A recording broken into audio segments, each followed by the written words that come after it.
오늘 우리가 함께 나눌 하나님의 말씀은 요한복음 10장 7절에서 10절 말씀입니다. 요한복음 10장 7절에서 10절 말씀.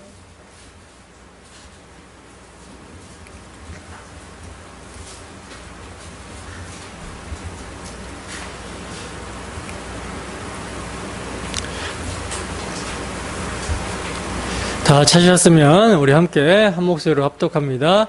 시작. 그러므로 예수께서 다시 이르시되 내가 진실로 진실로 너희에게 말하노니 나는 양의 문이라. 나보다 먼저 온 자는 다 절도요 강도니 양들이 듣지 아니하였느니라. 내가 문이니 누구든지 나로 말미암아 들어가면 구원을 받고 또는 들어가면 나오며 꼴을 얻으리라.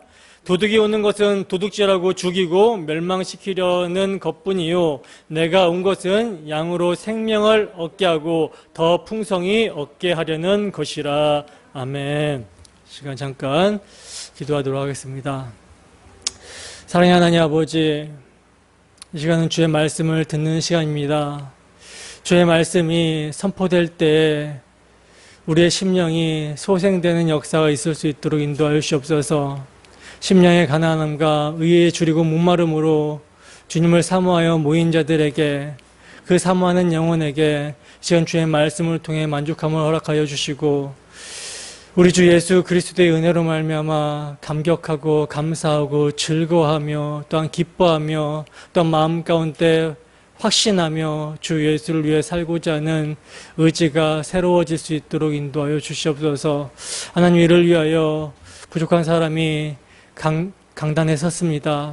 저희 자치는 십자가 뒤로 감춰주시고 오직 우리 주 예수 그리스도로 말미암아 우리 주 예수 그리스도의 복음을 선포할 때 전하는 자나 듣는 자나 한 성령 안에서 하나 되는 역사가 있게 하시고, 복음으로 말미암아 위로를 받고 복음으로 말미암아 한 소망을 갖는 우리의 모습이 되기를 주님 소원합니다. 이 시간 주님께서 은혜로 붙들어 주실 걸 믿사오며 거룩하신 예수님 이름으로 기도드립니다. 아멘.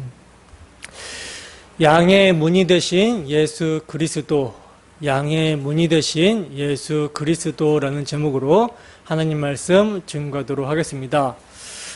여러분, 양은요 아주 연약한 동물이죠. 다른 동물로부터 자신을 지키기 위해서 공격할 수 있는 어떤 무기도 없고요. 그리고 시력도 매우 나쁘고 또 겁도 굉장히 많습니다. 근데 또 고집은 엄청 세가지고 무리해서 이탈을 하여 길을 잃었을 때는요 그냥 제 길로 가버려요.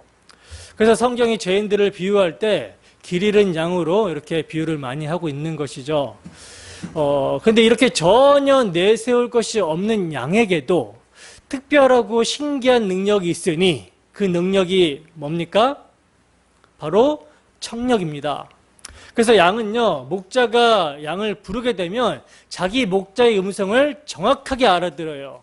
그리고 그 음성을 따라가는 것입니다. 그리고 자기 목자가 아닌 다른 목자가 아무리 불러도요, 양은 그에게 있는 특별하고 신기한 청력으로 그 음성을 분별하기 때문에 타인이 부르면 듣지 않는 정도가 아니라 오히려 도망가요.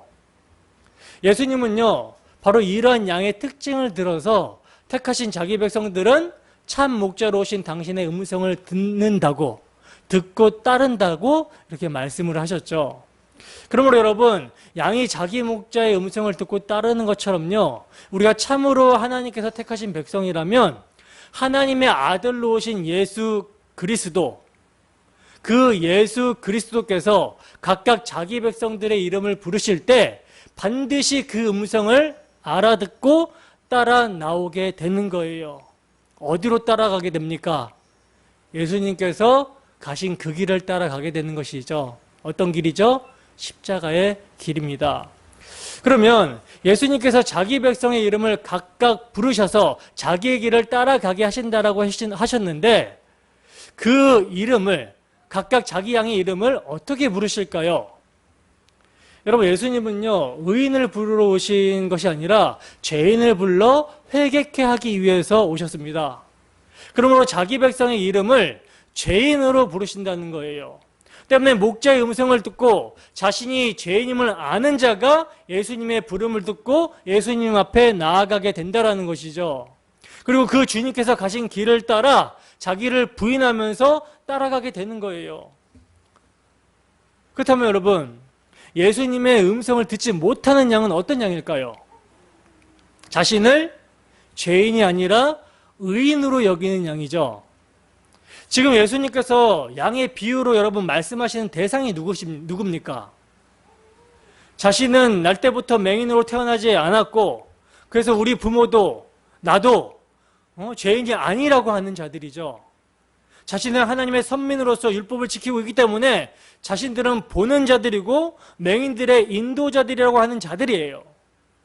그래서 내가 세상을 심판하러 왔으니 보지 못하는 자들은 보게 하고 보는 자들은 맹인이 되게 하려 왔다라는 예수님의 말씀에 그 말을 들은 바리새인들이 우리도 맹인인가 하면서 예수님의 말씀을 조롱했던 것이죠. 자신들은 본다라는 거예요. 그러나 그들이 바로 맹인이다라는 사실을 예수님께서는 양의 비유로 말씀하셨던 거예요. 그들은 예수님의 양이 아니기 때문에 참된 목자이신 예수님의 음성을 듣지 못하고 있는 것입니다.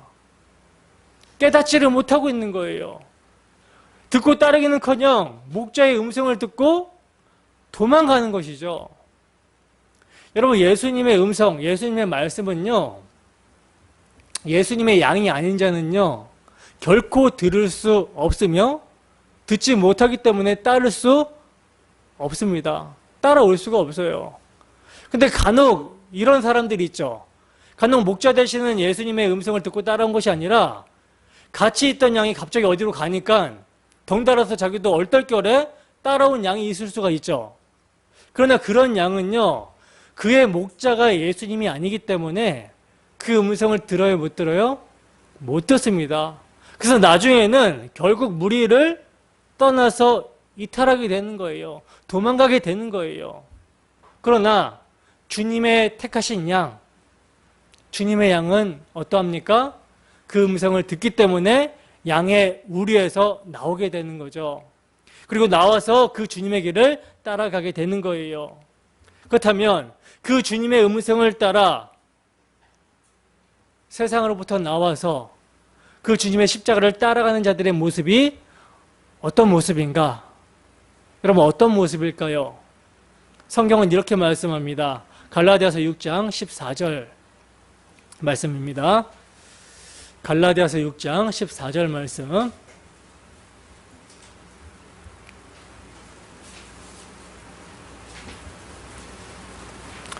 함께 읽습니다. 시작.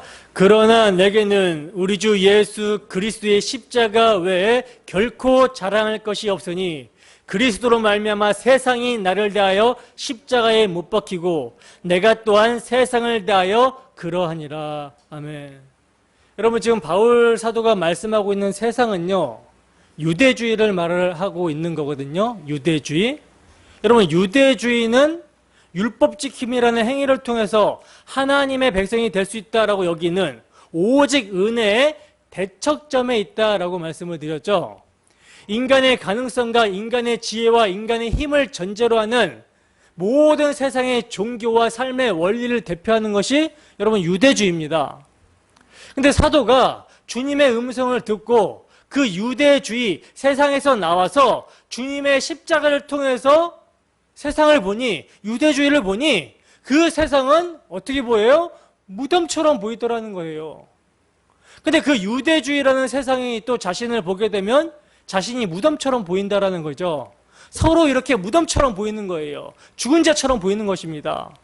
이렇게 여러분, 예수님을 따르는 자는요, 내 정과 육 탐심이 십자가에 못 박히고 세상의 사고와 세상의 사상과 세상의 정신에 대해서 죽는 모습으로 가게 되는 거예요.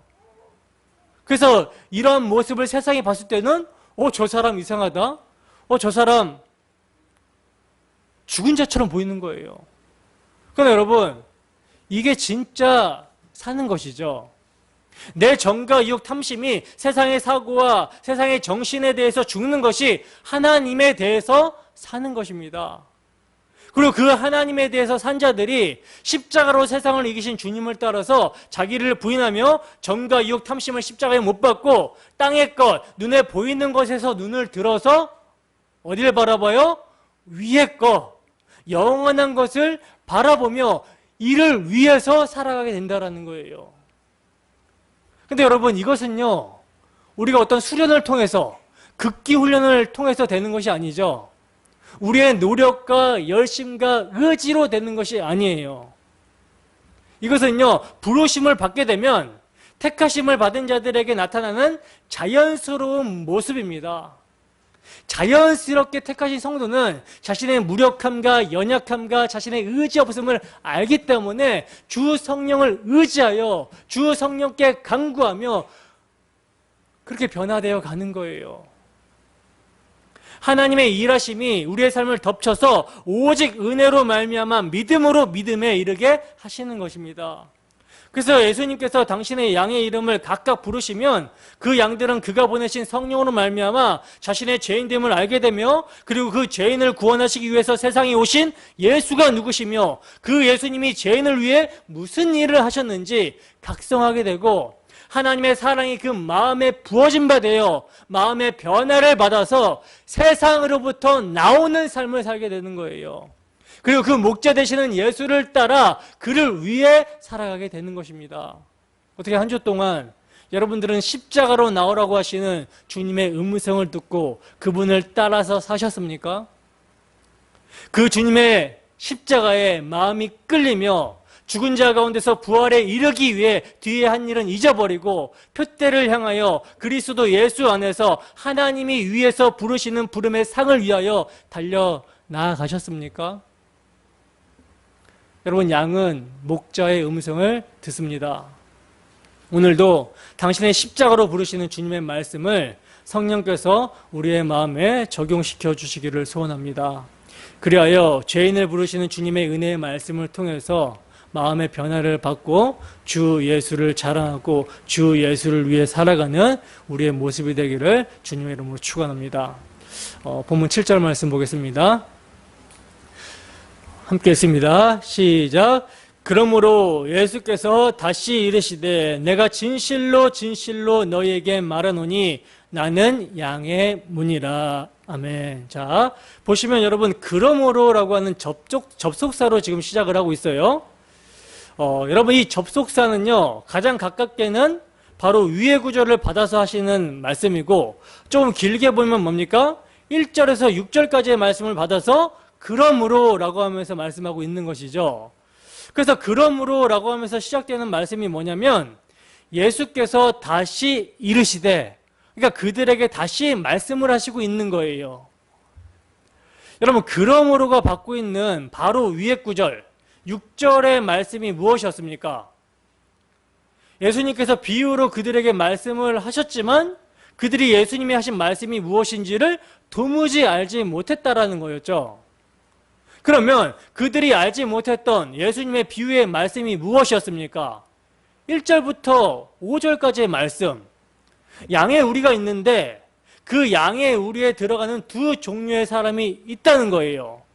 한 사람은 문을 통하여 들어가지 않고 다른 데로 넘어가서 들어가는 자인데 이 사람은 절도며 강도이고, 또 한 사람은 문을 통해서 들어가는 자인데 이 사람은 양의 목자라는 거죠.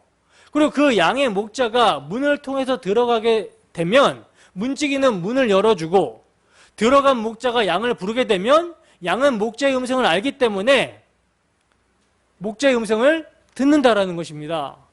그리고 그 목자가 자기 양의 이름을 각각 불러가지고 문 밖으로 나오게 해서 앞서가게 되면 양은 목자의 음성을 알기 때문에 따라간다는 것이었어요.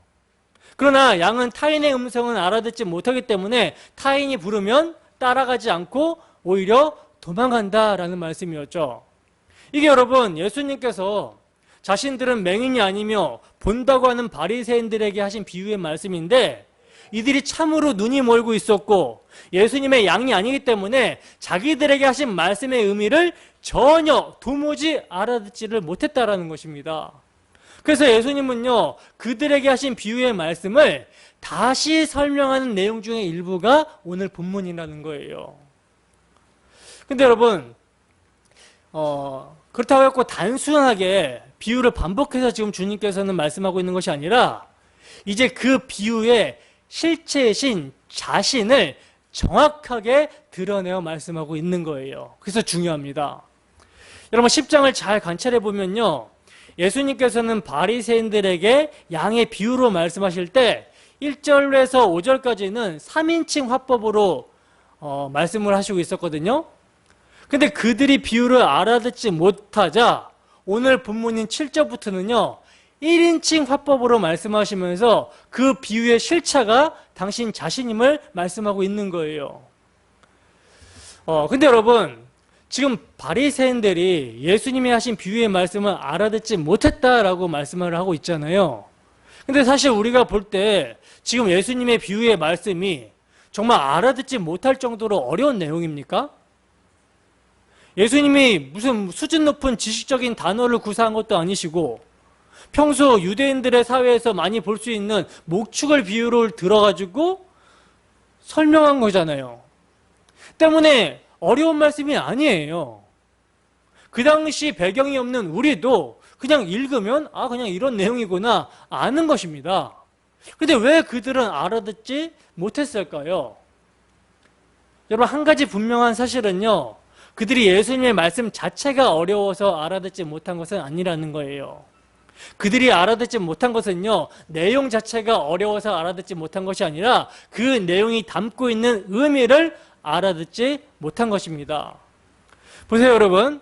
예수님이 말씀하신 비유는요, 우리에 있는 양이라고 해서 다 목자의 양이 아님을 말씀하셨습니다. 그래서 목자가 와서 우리에 있는 자기 양을 부르고 양은 자기 목자의 음성을 알아듣고 그 목자를 따라서 우리에 나오는 것으로 말씀하셨다라는 거예요. 바리새인들은 바로 이것을 알아듣지 못한 거라는 거죠. 여러분, 제가 양의 우리는 뭘 상징한다라고 말씀을 드렸죠? 여러분, 참되신 목자 예수 그리스도의 음성을 듣고 예수님의 양으로 상징이 되던 날 때부터 맹인되었던 자가 어디로부터 나오게 됩니까? 예수님의 음성을 듣고 그가 어디로부터 나오게 되죠? 유대주의에서 출교를 당하게 되잖아요. 출교를 당해서 예수님께로 나오게 되잖아요. 그러니까 양의 우리는 유대주의를 상징하고 있는 거예요. 여러분, 바리새인들은요, 구원에 대해서 유대주의적 사고를 가지고 있었습니다. 그것은 이스라엘 민족만이 하나님의 백성이고 따라서 이스라엘만이 구원받은 자라는 거예요. 즉 이스라엘 사람으로 태어난 것 자체가 이미 하나님의 백성으로 태어난 것이고 구원받은 자로 태어난 것임을 주장했던 것입니다. 그리고 그들은요, 그 증거로 자신들이 하나님의 율법대로 할례를 행하고 있고 또 자신들만이 성전에서 하나님께 제사를 드리고 있고 하나님이 주신 율법을 지키고 살아가는 것을 내세웠어요. 이게 혈통이나 육종이나 사람의 뜻인 것이죠. 그렇기 때문에 이들은요, 할례도 받지 않고 성전도 없으며 제사도 드리지 않고 율법조차 지키지 않은 사람들이 하나님의 백성이 되고 구원받는다라는 것에 대해서는 상상조차 할 수도 없었던 것입니다. 당시 이스라엘 백성이 아닌 이방인인 우리 입장에서는 그리스도를 믿음으로 구원을 얻는다는 것이 당연하게 받아들여지게 되는 것이지만 이스라엘 입장에서는요, 이미 하나님의 백성이 되었는데 또다시 목자가 부른다? 또다시 부르심을 받아서, 다른 말로 예수님을 믿어서 하나님의 백성이 되어진다? 이것을 결코 인정할 수 없었던 거라는 거죠. 바로 이러한 유대인들에게 예수님께서는요, 다시 이제 설명을 하시는 거예요. 그러면서 뭐라고 말씀하십니까? 내가 진실로 진실로 너희에게 이르노니 나는 양의 문이다 라고 말씀을 하십니다. 여러분, 예수님께서 말씀하신 나는 양의 문이다 라는 말씀은요, 16번째 진실로 진실로와 함께 주어진 선언인데, 예수님의 자기 선언인데, 참으로 여러분 성경은 문제에 대한 해답입니다. 내가 양의 문이다 라고 하신 것은요, 내가 해답이다 라고 하는 것과 같은 의미예요. 이 점을 요한복음 14장 6절에서는 이렇게 말씀을 하고 있어요. 요한복음 14장 6절입니다. 함께 읽습니다. 시작. 예수께서 이르시되 내가 곧 길이요 진리요 생명이니 나로 말미암지 않고는 아버지께로 올 자가 없느니라. 아멘. 여러분, 예수님만이요 길이고 진리고 생명입니다. 믿으십니까? 때문에 예수님으로 말미암지 않고는 아버지께로 갈 수 있는 다른 문, 다른 길은 없다라는 거예요. 여러분, 하나님 존전에서 추방당한 아담의 후예들에게 가장 절박한 문제가 무엇입니까? 그것은 구원으로 들어가는 문을 발견하는 것이고 하나님께로 인도하는 길을 찾는 거예요. 바로 예수 그리스도는 참 목자로서 자기 양을 부르시기 위해서 문을 통과해서, 즉 하나님께서 정하신 방법으로 양의 우리에 들어오신 분이고 당신의 양을 그 우리에서 불러 나오게 하시는 문이 되셨다라는 것이죠. 이 점을 여러분, 모세는요 유언과 같은 신명기에서 이렇게 말씀합니다. 유월절 제사를 내 하나님 여호와께서 내게 주신 각 성에서 드리지 말고 오직 내 하나님 여호와께서 자기 이름을 두시려고 택하신 곳에서 드리라. 이렇게 명령을 하고 있다는 거예요. 그렇다면 이 유월절 제사가 누구의, 무엇에 대한 여러분 예표입니까? 그리스도죠. 이것은요 구원의 근거가 오직 한 곳에 있다라는 점을 드러내고 있는 말씀이라는 거예요. 여러분, 이 점이 얼마나 많이 강조가 되고 있냐면 신명기 12장에서는요 12장에서만 택하신 곳이라는 말이 6번이나 강조가 되고 있어요. 그러니까 하나님께서는 구약 성경을 통해서 구원의 유일성을 여러 번 계시하셨다라는 거죠. 하나님께서는요 아브라함을 부르실 때 너는 너의 고향과 친척과 아버지의 집을 떠나서 내가 내게 보여줄 땅으로 가라고 말씀하셨습니다. 가라고 말씀하셨는데 하나님께서 아브라함에게 궁극적으로 보여주실 땅은 메시아가 오실 땅이었고 또 하나님께서 아브라함에게 독자 이삭을 번제로 드릴 한 산을 일러주셨는데 그 일러주신 산은 성전이 세워질 곳이었다라는 거예요. 그러므로 하나님은 이스라엘 백성들에게 그들이 약속의 땅 가나안에 정착한 후에 자기 이름을 두시려고 한 곳을 택하신 그곳에서 실체가 오시기까지 유월절과 오순절과 초막절을 지키라고 명령을 하셨으며, 그리고 하나님은 인구조사를 함으로 하나님을 의지하지 않고 사람의 힘을 의지하려고 했던 다윗과 이스라엘의 범죄로 말미암아 전염병으로 약속의 땅에 전염병으로 약속의 땅을 치실 때 회개하며 용서를 구하는 다윗에게 오르난의 타작마당에서 여호와를 위하여 제단을 쌓으라 이렇게 지정을 해주셨어요. 근데 솔로몬은 아브라함에게 지시하신 모리아산, 다윗에게 정해준 오르난의 타작마당에 뭘 건축해요? 성전을 건축했던 것입니다. 그리고 이스라엘이 우상숭배로 범죄하여 하나님으로부터 징계를 받아 성전이 불에 타고 포로로 끌려간 후에 하나님의 약속의 말씀대로 남은 자가 포로에서 돌아오게 되는데 그들이 제일 먼저 한 일이 뭐였냐면 비록 성전이 폐허가 됐지만 그 성전의 터에 제단을 쌓고 그 위에다가 아침 저녁으로 여호와께 번제를 드리는 일을 했다는 거예요. 여러분, 이 모두가 뭐냐면 구원의 유일한 근거를 드러내는 구약의 계시인 것입니다. 이런 맥락에서 신구약 시대를 막론하고 구원으로 들어가는 문과 길은 하나이며 구원으로 인도하는 목자도 오직 한 분뿐이라는 거예요. 바로 이렇게 구약 성경이 증거하고 있는 구원의 유일한 근거가 되시는 예수님께서 당신 자신이 양의 문이다라고 말씀하고 있는 거예요. 그렇다면 여러분, 내가 양의 문이라고 말씀하시는 예수님의 자기 선언의 말씀을요 1절에서 문으로 들어가지 않고 우리에 넘어가는 자는 절도며 강도라고 하신 말씀과 연결해서 생각해 보면 뭡니까? 결국 구약 성경이 증거하고 있는 율법 외의 한 의, 율법과 선지자가 증거하고 있는 예수님을 증거하여 양들을 부르지 않고 다른 데로 넘어가는 것이 뭐예요? 곧 절도며 강도라는 이야기가 되는 것이죠. 그러므로 여러분, 절도며 강도냐 아니면 목자냐라는 문제는요, 우리를 넘어서 양들에게 가느냐 아니면 문이신 예수님으로 들어가서 양들에게 가느냐, 이것으로 구분이 되어지는 거예요.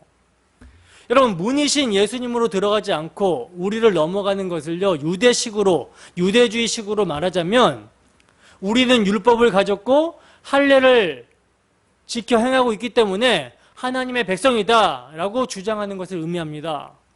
그래서 여러분, 그들에게 있어서 죄는요, 눈에 보여지는 율법의 외형을 하거나 하지 않거나예요. 이것을 통해서 죄인이냐 아니냐, 이것을 판단했습니다. 때문에 율법의 외형을 지켜서 행하는 자는 죄인이 아니고 의인이었던 것이죠. 오늘날 우리식으로 말하면요, 교회에 나와서 영접기도 하게 되면 그 영접기도 한 것을 가지고 구원이라고 하는 거예요. 또 교회에서 요구하는 종교적인 외형들을 몇 가지 실천하면서 자신이 하나님의 백성이라는 것을 증명하는 것입니다. 그리고 이렇게 증명하면서 자신이 세상을 살아가는데 하나님은 하나님의 백성인 자신을 잘되게 하시고 천국도 보장해 주신다라는 것으로 복을 주셔야 되는 분으로 믿고 있는 것, 이런 모습이라는 것이죠. 그러나 여러분, 십계명으로부터 비롯한 모든 율법은 탐심, 즉 마음의 문제예요. 마음의 문제입니다. 마음을 다하고 힘을 다하고 뜻을 다하고 성품을 다하고 목숨을 다하여 주 하나님을 사랑하는가, 이와 같이 내 이웃을 사랑하는가 라고 하는 마음의 문제라는 거죠. 그리고 하나님께서 요구하시는 율법 지킴은 하나님과 같이 온전하라 라는 것입니다. 그러니까 타락한 인간이 지킬 수 있는 법이에요, 없는 법이에요? 절대 지킬 수 없는 수준의 법인 거예요. 그러므로 여러분, 이 세상에는요, 의인은 없나니 하나도 없으며 그 안에 선한 것을 가지고 태어나는 이가 하나도 없는 것입니다. 따라서 율법으로는 죄를 깨닫고 죄에서 구원할 자 예수 그리스도를 희생제사를 드림을 통해서 바라봐야 했던 거예요, 구약시대는. 이것이 바로 구약에서 문이신 예수님으로 들어가는 양들에게 전해야 되는 목자의 음성이었던 것이죠. 그런데 바리새인들은요, 위선과 외식 속에서 형식적인 율법 준수와 제사, 그리고 절기 준수 등을 통해서 자기들에게 요구된 하나님의 명령을 모두 다 수행하고 있다라고 착각을 하고 있었고, 그렇게 가르치고 있었던 것입니다. 양의 문으로 오실 예수 그리스도를 가리고 있었던 거예요. 여러분, 율법 외에 하나님의 한 의, 율법 외에 나타난 하나님의 한 의를 모르고 자기 의를 세우고자 자기 의를 의지하여 힘써 하나님의 의에 복종하지 아니하는 것, 그리고 하나님의 의에 복종하고자 하는 자들을 복종하지 못하게 막는 것, 주님은 이것을 절도며 강도라고 표현을 하고 계시는 거예요. 여러분, 구원은요, 오직 예수 그리스도를 통하지 않고는 되어질 수가 없습니다. 예수 그리스도를 통한다라는 것 자체도요, 그러니까 예수 그리스도라는 문을 통과한다라는 것 자체도요, 우리 스스로 예수님에게 나아갈 수 있다라는 것이 아니라 예수님이 하나님으로부터 택하심을 입은 우리들에게 찾아오심으로 각각 그 이름을 불러주실 때 나아가게 되는 거예요. 이처럼 여러분, 성경이 말씀하고 있는 구원은요, 인간의 공로는 철저하게 밀치면서 오직 은혜로 말미암아 믿음으로 되어짐을 증거하고 있는 것입니다. 여러분, 예수님께서 목자로서 양의 우리의 문으로 들어가신 것은요, 택하신 자기의 백성들을 양의 우리의 문 밖으로 나오게 하시기 위해서 들어가신 거거든요. 다른 말로 하면 우리 구원을 위해서 주님께서는 문으로 들어오신 거예요. 여러분, 예수님이 목자로서 들어가신 문이 어떤 문이라고 했습니까? 예수님이 목자로서 들어가신 문이 어떤 문이라고 했어요? 율법의 문이라고 말씀을 드렸잖아요. 율법의 문. 그 율법의 문 안에 있는 자들은요, 다 율법의 요구로 말미암아 정죄 아래, 진노 아래, 저주 아래 있어요. 그러니까 유대주의 속에 있는 자들은요, 다 율법의 요구로 말미암아 정죄 아래, 진노 아래, 저주 아래 있는 거예요. 믿지 아니하는 사람들은 양심의 법 아래에 있고요. 유대인들은 율법 아래에 있었습니다. 똑같은 거예요. 예수님은요, 그 율법 아래에 있는 자들, 율법 아래, 그 정죄 아래, 진노 아래, 저주 아래 있는 그 자들을 속량하시고자, 그들을 불러내어서 구원하시고자 율법 자체이시며 죄가 없으신 분으로서 율법의 문을 통과하여 양의 무리로 오신 것입니다. 유대주의 속으로 들어오신 거예요. 근데 자기 백성을 유대교라는 양의 우리에서 빼내어서 하나님과 화목하는 영생을 주시기 위해서는요, 그 양들을 양의 우리의 문을 통해서 데리고 나가야 되는데, 죄인은 그 율법의 문을 통과하여 아버지 하나님께 나아갈 수 있어요, 없어요? 없어요. 없다는 게 문제라는 거죠. 죄의 삭은 사망이라는 것이 율법의 문이 요구하는 것이기 때문에 죄인들은 나갈 수가 없어요. 때문에 참 목자이신 주님은요, 자기 택하신 백성을 데리고 나가기 위해서, 데리고 나가서 하나님과 화목하게 하기 위해서, 영생을 주시기 위해서 그들을 대신해서 율법의 요구로 말미암는 정죄를 받으신 것입니다. 이게 여러분 십자가예요. 골로새서 2장 12절에서 15절 말씀입니다. 함께 읽습니다. 시작. 너희가 세례로 그리스도와 함께 장사되고 또 죽은 자들 가운데서 그를 일으키신 하나님의 역사를 믿음으로 말미암아 그 안에서 함께 일으키심을 받았느니라. 또 범죄와 육체의 무할례로 죽었던 너희를 하나님이 그와 함께 살리시고 우리의 모든 죄를 사하시고 우리를 거스르고 불리하게 하는 법조문으로 쓴 증서를 지우시고 제하여 버리사 십자가에 못 박으시고 통치자들과 권세자를 무력하여 드러내어 구경거리로 삼으시고 십자가로 그들을 이기셨느니라. 아멘. 여러분, 율법이 육신으로 말미암아 연약하여 할 수 없는 그것을 하나님께서는요, 자기 아들을 육신의 모양으로 보내서 육신의 죄를 정하시는 방식으로 하셨다는 거예요. 그래서 하나님의 아들이 십자가에 피 흘려 죽으심으로 율법의 요구를 이루신 것입니다. 그분은요, 위로는 아버지를 사랑하여 아버지께서 자신에게 주신 자들을 구원하라는 아버지의 뜻에 죽기까지 순종하심으로 하나님 사랑을 이루시고, 율법의 요구인 하나님의 사랑을 이루시고, 아래로는요, 친구를 위하여 자기 목숨을 버리면 이보다 더 큰 사랑이 없는데, 주님께서는 죄인인 우리의 이웃이 되어주시고 친구가 되어주시고 형제가 되어주심으로 말미암아 우리를 위해 자기 목숨을 십자가에 내어주심으로 이웃사랑을 이루신 것입니다. 예수님의 십자가는요, 죄로 말미암는 율법의 요구를 성취하는 그 자리임과 동시에 하나님 사랑과 이웃 사랑을 성취하는 자리였다라는 거예요.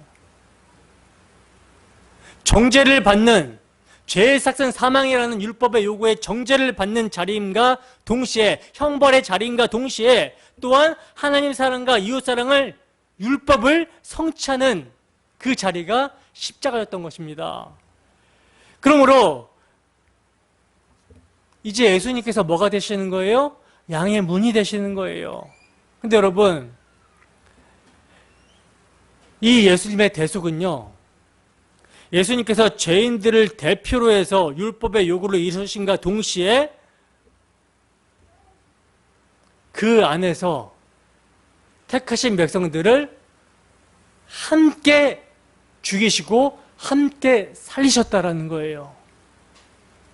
이건 여러분 신비거든요. 예수님의 십자가가 율법의 요구를 이루지 못하는 자들에게는 형벌의 자리고, 또 그 십자가가 율법의 완성, 이웃사랑과 하나님 사랑을 완성하는 이 자리인데, 그래서 형벌론적으로는 예수님께서 죄를 없이 하셨기 때문에 그의 죽으심으로 우리를 대신해서 죄값을 치르신 거기 때문에 우리는 이제 형벌에 대한 두려움이 사라지게 된 것이고, 그리고 예수님께서는 하나님과 이웃사랑을 십자가에서 완성하시고 그 의를 우리에게 전가시켜 주셨기 때문에 우리는 하나님 앞에서 의롭다함을 받게 되었다는 거예요. 그러니까 정죄와 의를 동시에 예수님께서 이루셔서 우리에게 전가시켜 주셨다는 거죠. 그렇게 되면 그 십자가에서 우리는 예수님과 함께 우리의 정가욕 탐심이 십자가에 죽고 또 예수님의 의로 말미암아 우리는 그와 함께 살아서 하나님에 대해서 산 자가 되는 것입니다. 이제 한 사람 예수 그리스도의 순종하심으로 말미암아 하나님께 나아갈 수 있게 되었다라는 거예요. 그러므로 예수님이 양의 문이 되신다라는 것은요, 예수님의 죽으심으로 말미암아 세워진 문을 말하는 것입니다. 그렇다면 그 양의 문으로 들어간다라는 것은 무엇을 말하는 것입니까? 내가 하나님께 나아갈 수 있는, 즉 구원에 참여하게 된 것에는 나의 공로는 전혀 없고 오직 예수님의 죽으심으로 내가 죄에서 깨끗함을 입었기 때문이다라는 고백이 있는 것을 말하는 것이죠. 그런데 여러분, 이 고백은요, 단순한 입술의 고백이 아니라 마음으로 믿어 의에 이르고 입으로 시인하여 구원에 이르는 거예요. 때문에 마음에서 입으로 고백하게 된 성도의 삶은요, 예수님의 은혜를 선전하는 자로 살아가게 되는 것이 마땅한 것입니다. 마음에서 예수님의 대속의 은혜를 믿는 믿음은 우리의 삶에서 그를 신뢰하고 의지하여 자기 자신을 위해서 살아가는 삶이 아니라 나 같은 죄인을 피로 사신 주님을 위해서 살아가는 모습으로 나타나게 된다라는 것입니다. 성령께서 마음에 소원을 두게 하시고 두렵고 떨림으로 구원을 이루어가게 하시기 때문에 성도의 삶에서는요, 예수 그리스도로 말미암아 하나님의 통치를 즐거워하고 기뻐하는 삶이 나타나게 되는 거예요. 여러분, 구원은 우리의 공로로 되어지는 것이 아니라 예수님의 죽으심의 공로가 우리를 구원으로 인도하는 능력이고 힘이 됩니다. 믿으십니까? 그러면 여러분들의 모든 삶은요, 그 믿음을 바탕으로 되어져야 된다는 거예요. 그래서 여러분의 일체의 모든 행위가 마음으로 믿어 의에 이른 그 믿음이 바탕이 되어서 나와야 된다는 것이죠. 그래서 성령으로 봉사하고, 성령께서는 예수 그리스도의 대속을 적용시키시는 영이고 예수 그리스도가 누구시며 그분이 왜 오셨는지를 알게 하시는 영이잖아요. 그분의 영광이 무엇이며 그분의 기업이 그분이 이루신 기업이 무엇인지를 알게 하시는 영이잖아요. 그렇기 때문에 성령으로 봉사한다는 것은 자기 부인을 의미하는 거예요. 성령으로 봉사하며 또 우리에게는 자랑할 것이 이제 예수 그리스도밖에 없죠. 예수 그리스도로 자랑하고, 우리의 육체를 신뢰할 수 없기 때문에 우리의 육체를 신뢰하지 않는 것입니다. 이 오직 은혜로 말미암는 믿음을 가리는 것, 이것이 여러분 절도이며 강도인 거예요. 본문 8절입니다. 함께 하겠습니다. 시작. 나보다 먼저 온 자는 다 절도요 강도니 양들이 듣지 아니하였느니라. 아멘. 여러분, 지금 주님은요, 나보다 먼저 온 자는 다 절도요 강도라고 말씀하고 있는데, 그렇다면 여기서 예수님보다 먼저 왔다라는 것이 무슨 뜻일까요? 이것은요, 양들에게 문이 되시는 분은 오직 예수님밖에 안 계시는데 양의 문이신 예수님이 오기 전에 이미 다른 문을 만들어서 그 문으로 양들을 가게끔 한 자들을 말하는 거예요. 그게 곧 절도며 강도라는 것입니다. 그렇다면 여러분, 예수님이 오시기 전에는 어떻게 해야 합니까? 예수님이 오지 않으셨다면 양들이 나아갈 수 있는 문이 없다라는 뜻인데, 그러면 구약의 성도들은 어떻게 구원을 받게 되죠? 어떻게 해야 됩니까? 여러분, 구약이나 신약이나 양의 문, 구원의 문은요, 동일하게 예수 그리스도예요. 다만 구약의 성도들은요, 희생 제사를 통해 양의 문으로 오실 예수님을 믿음으로 기다려야 했다라는 것이죠. 이것이 구약입니다. 그래서 구약은요, 모형과 그림자와 예표와 상징으로 예수 그리스도를 가리키는, 그러니까 양의 문이 되신 예수 그리스도를 가리키고 있었다라는 거예요. 그러니까 여러분, 구약은요, 예수님이 아닌 다른 문을 세워두는 것이 아닙니다. 즉, 구약에는 예수님이 아닌 율법의 문이 있고 그 문으로 안 되니까 신약에 다시 예수님을 문으로 세운 것이 아니라는 거예요. 신약에는요, 오신 예수님을 믿는 것이고 구약은요, 오실 예수님을 믿고 기다리는 것입니다. 그것이 구약의 율법이 지향하는 것이었어요. 율법으로서 자신의 죄인됨을 깨닫게 되고 알게 되고 스스로 의를 이루고자 하는 것을 포기하면서 의가 되시는 분이 오실 것을 기다리는 것이 그 그리스도를 믿는 것이 되는 거예요. 때문에 구약이든 신약이든 동일하게 양의 문은 그리스도가 되신다라는 거죠. 근데 구약의 역사를 보면요,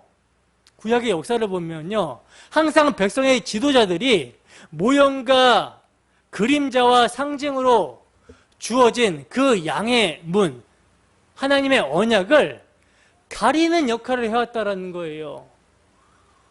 그 문을 제껴두고 다른 문을 만드는 역할을 해왔다라는 것입니다.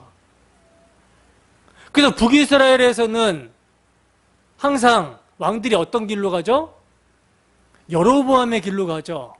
여로보암의 길이 어떤 길이에요? 단과 베델의 우상 숭배를 해놓고 이것이 너희를 애굽에서 건진 너희의 여호와다, 신이다, 이렇게 한 사람이 여로보암이었는데 북이스라엘 왕들은 다 이 여로보암의 길로 가죠. 그리고 남유다는 어떻습니까?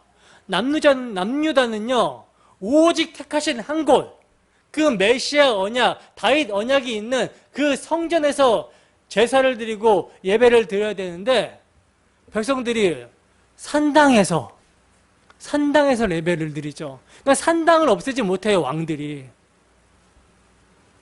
그리고 예수님 당시에는요, 사람의 전통과 가르침으로 율법을 지키는 행위를 다른 문으로 만들어 놓고 양의 문을 가리고 있었습니다.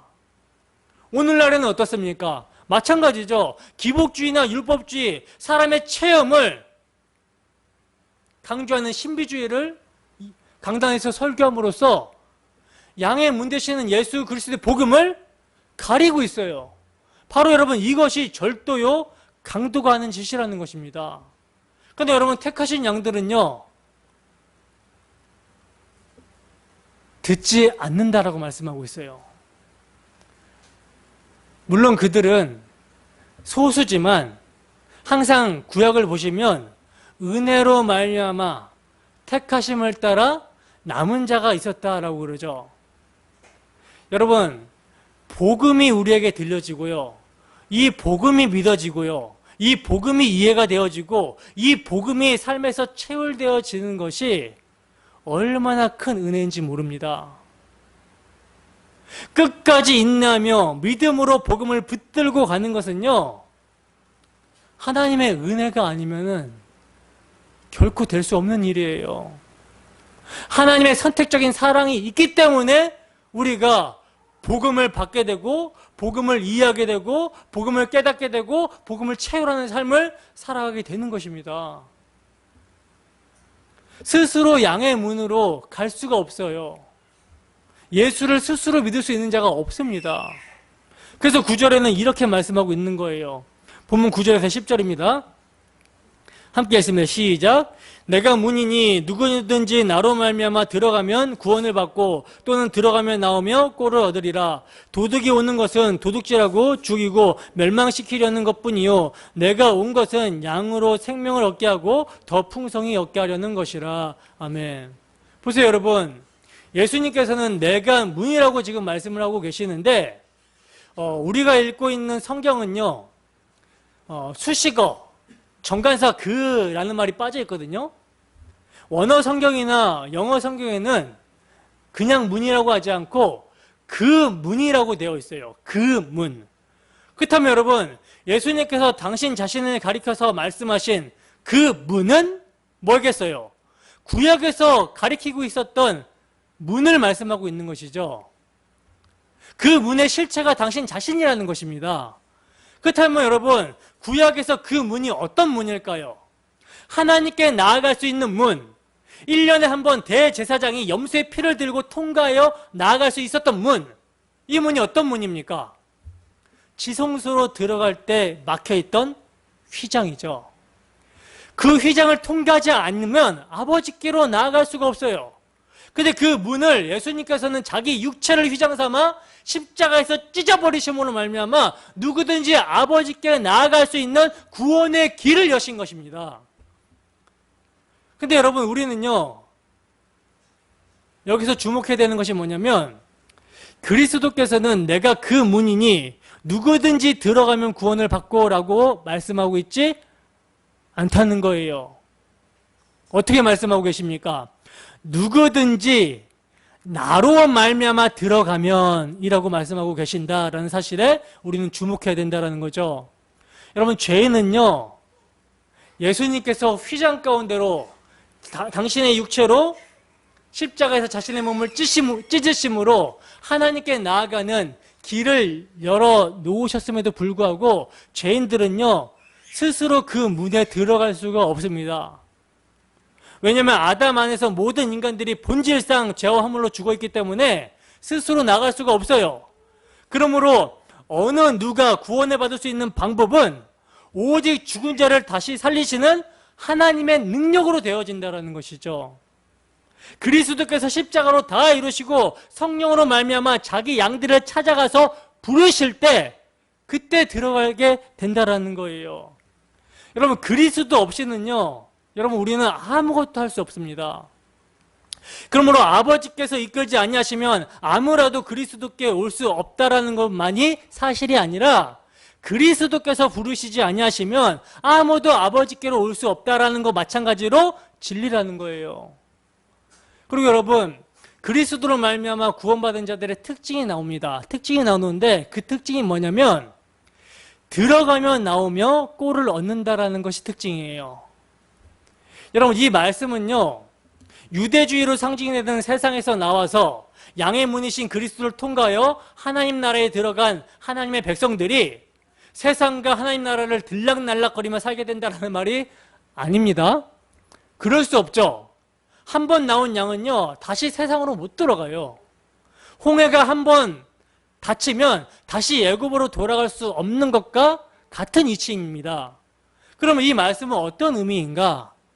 여러분, 이 말씀은요, 구원받은 성도들의 완전한 자유를 말하는 거예요. 율법의 외형과 형식에서의 자유. 갈라디아서 3장 23절에서 27절입니다. 함께 읽겠습니다. 시작. 믿음이 오기 전에는 우리는 율법 아래에 매인바 되고 계시될 믿음의 때까지 갇혔느니라. 이같이 율법이 우리를 그리스도께로 인도하는 초등교사가 되어 우리로 하여금 믿음으로 말미암아 의롭다함을 얻게 하려 함이라. 믿음이 온 후로는 우리가 초등교사 아래에 있지 아니하도다. 너희가 다 믿음으로 말미암아 그리스도 예수 안에서 하나님의 아들이 되었으니 누구든지 그리스도와 합하기 위하여 세례를 받은 자는 그리스도로 옷 입었느니라. 너희는 유대인이나 헬라이나 종이나 자유인이나 남자나 여자나 다 그리스도 예수 안에서 하나이니라. 너희가 그리스도의 것이면 곧 아브라함의 자손이요 약속대로 유업을 이을 자니라. 아멘. 여러분, 여기서 믿음이 오기 전이란 그리스도가 오기 전을 말씀하고 있는 거거든요. 바울 사도는요, 그리스도께서 오시기 전에 유대인들은 율법 아래 매인바 되었고 계시될 믿음의 때까지 갇혀 있었다라고 말씀하고 있는 거예요. 그러니까 여러분, 율법에는요, 뭐가 있습니까? 모세오경 전체를 율법이라고 하고 성경 전체를, 구약 성경 전체를 여러분 율법이라고 하거든요. 이 율법에는요, 도덕법과 의식법과 시민법이 있어요. 도덕법과 의식법과 시민법이 있는데 그 기능이 어떤 기능이냐면 하나님 앞에서의 죄인됨을 깨닫게 하며 하나님께서 약속하신 그리스도를 기다리며 바라보게 하는 역할을 했다라는 것입니다. 율법이. 그냥 정죄하고 죽이는 역할만 한 것이 아니라 율법은요, 하나님의 언약을 따라 자기 백성을 저희 죄에서 구원하실 여자의 후손으로 오실 그리스도를 기다리고 바라보게 하는 역할을 했다라는 거예요. 때문에 모세 율법 아래에서 메시아를 대망하며 기다렸던 사람들은요, 다른 모든 이방 국가들과 분리시키는 율법의 의식에 그리스도께서 오실 때까지 매여 있어야만 했던 것입니다. 근데 이제 믿음이 온 후로는요, 그리스도께서 오신 후로는 그리스도께서 십자가로 다 이루심으로 말미암아 구약의 율법과 그림자와 예표와 모양과 상징으로 가리키고 있었던 것이 실체신 그리스도로 개혁이 일어나게 된 거예요. 이제 그리스도로 말미암아 완성이 된 것입니다. 그러므로 먹고 마시는 거, 월삭이나 절기나 초하루나 안식이나 여러 가지 씻는 것과 함께 육체의 예법이 그리스도로 말미암아 완성이 되고 개혁이 되었다라는 거예요. 그러므로 이제 율법의 의식으로부터, 율법의 외형으로부터 완전히 자유가 일어나게 된 것입니다. 그리스도께서 그의 죽으심으로 말미암아 중간에 막힌 담을 이제 헐어버리셨기 때문에 유대인이나 이방인이나 남자나 여자나 아이나 어린애 할 것 없이 한 성령 안에서 그리스도의 피로 말미암아 교제하게 되었고 하나님께 나아가게 되었어요. 이제 누구든지 예수 그리스도의 의를 믿음으로 구원을 얻게 된 것입니다. 그래서 여러분, 율법의 의식법이라든지 시민법은요, 오늘날 우리 시대에 적용하는 말씀이 아니라 예수 그리스도께서 완성하신, 십자가로 완성하신 그 정신을 통해서 교훈을 얻어야 되는 거예요. 마찬가지로 도덕법도요, 우리가 이제 십계명이라고 여기는 도덕법도 예수 그리스도 안에서 완성이 되었습니다. 율법의 의식법과 시민법이 그리스도의 죽으심을 통해서 그 의미를 발견하고 교훈을 받듯이 도덕법도요, 그리스도의 죽으심을 통해서 그 의미가 적용되어야 된다는 거예요. 그렇다면 여러분, 그리스도의 죽으심을 통해서 도덕법이 우리에게 적용이 되게 되면 우리에게 어떤 모습이 나타나야 됩니까? 야고보서 1장 25절 말씀과 2장 12절에서 13절 말씀을 이어서 함께 읽습니다. 시작. 자유롭게 하는 온전한 율법을 들여다보고 있는 자는 듣고 잊어버리는 자가 아니요 실천하는 자니 이 사람은 그 행한 일에 복을 받으리라. 너희는 자유의 율법대로 심판받을 자처럼 말도 하고 행하기도 하라. 긍휼을 행하지 아니하는 자에게는 긍휼 없는 심판이 있으리라. 긍휼은 심판을 이기고 자랑하느니라. 아멘. 여러분, 자유하게 하는 온전한 율법은요, 뭡니까? 이게 여러분 복음입니다. 복음. 하나님 사랑, 이웃 사랑을 십자가에서 완성하신 복음이에요. 이게 율법의 정신입니다. 때문에 이 자유롭게 하는 온전한 율법을 들여다보고 있으면 뭘 깨닫게 됩니까? 나 같은 죄인을 구원하시기 위해서 죽으시고 부활하신 그리스도의 긍휼이 보인다라는 거예요. 때문에 자유하게 하는 온전한 율법, 복음을 들여다보는 자는요, 주 예수를 알게 되고 주 예수의 십자가 사랑을 알게 되고, 그래서 주 예수를 사랑하게 되며 예수께서 피로 사신 자들을 사랑하게 되는 거예요. 사랑은 허다한 죄를 덮는다 그러죠. 그 사랑으로 허다한 죄를 덮어주고 긍휼의 복음을 전하게 되는 거, 이 사랑을 하게 된다는 것입니다. 이게 여러분 그리스도라는 문을 통하여 구원받은 자들의 모습이에요. 9장의 맹인이 이 문을 통하여 구원으로 들어간 사람들 중에 한 사람이 된 것이죠. 근데 여러분, 예수님으로 말미암아 눈을 뜨게 된 맹인에게 당시 종교 지도자들, 유대인이라고 하는 자들이 어떻게 했습니까? 계속 양의 문이신 예수 그리스도께 가는 것을 가지 못하게 막 방해하고 막았죠. 그러므로 내가 문이라 하신 말씀을요, 화 있을진저 외식하는 서기관들과 바리새인들이여, 너희는 천국문을 사람들 앞에서 닫고 너희도 들어가지 않고 들어가려고 하는 자도 들어가지 못하게 하는도다 라는 말씀과 결부시켜보면 그 의미가 분명해지는 것입니다. 그래서 도둑이 오는 것은 도둑질하고 죽이고 멸망시키려는 것뿐이요, 내가 온 것은 양으로 생명을 얻게 하고 더 풍성하게 얻게 하려는 것이다 라고 말씀하고 있는 거예요. 여러분, 우리가 죄에서 구원을 받았다라는 것은요, 예수님의 피로 죄 사함을 받았다라는 것이고, 이제 그 피를 의지하여 다른 말로 양의 문이신 예수님의 공로, 예수님의 중보로 말미암아 하나님께 나아가게 되었다라는 거. 하나님과 화목하며 생명의 근원이신 하나님을 누리며 그분을 기뻐하며 즐거워하게 되었음을 말하는 거예요. 여러분, 예수님의 십자가는요, 구약의 성도들을 포함해서 신약의 성도들까지 구원의 완성을 이루신 사건입니다.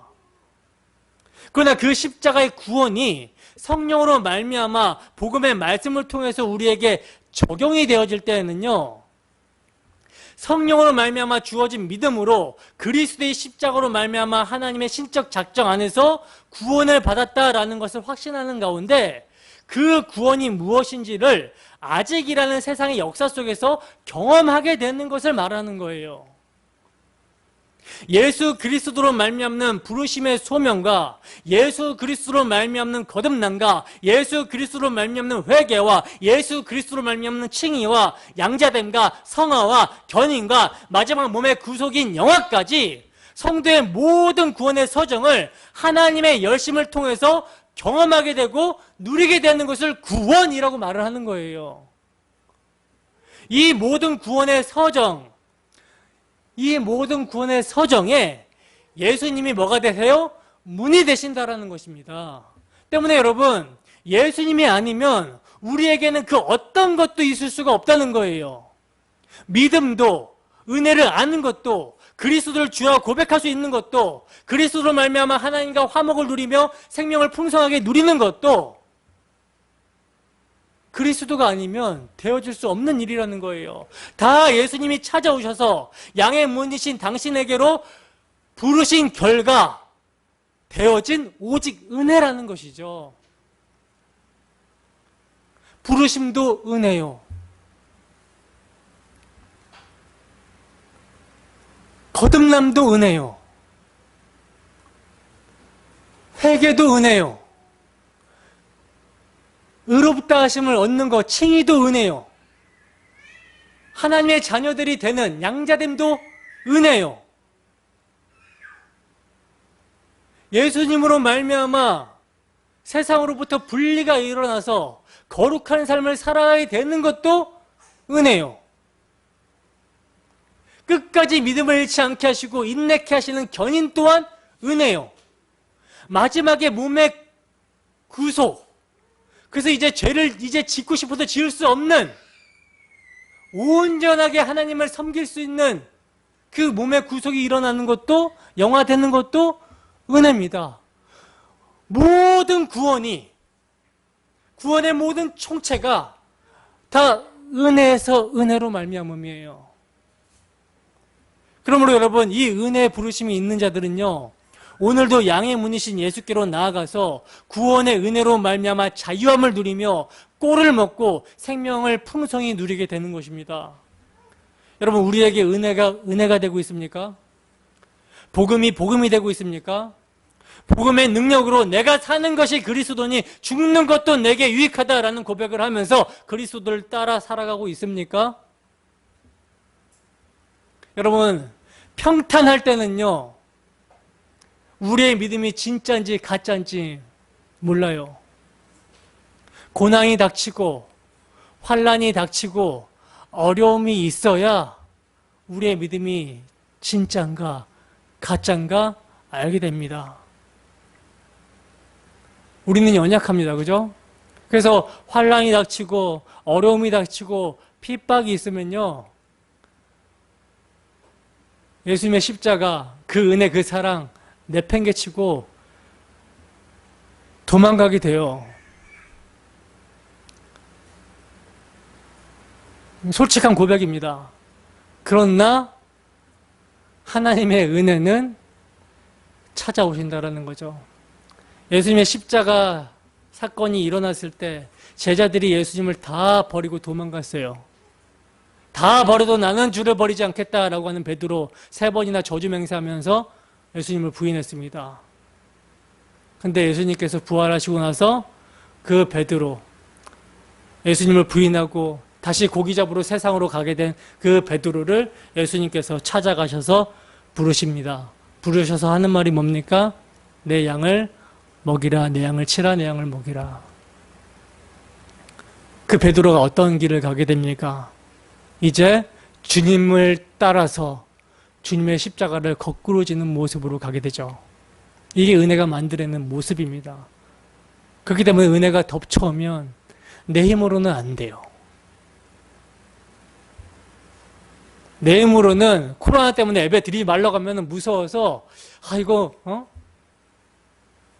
잘못되는 거 아니야?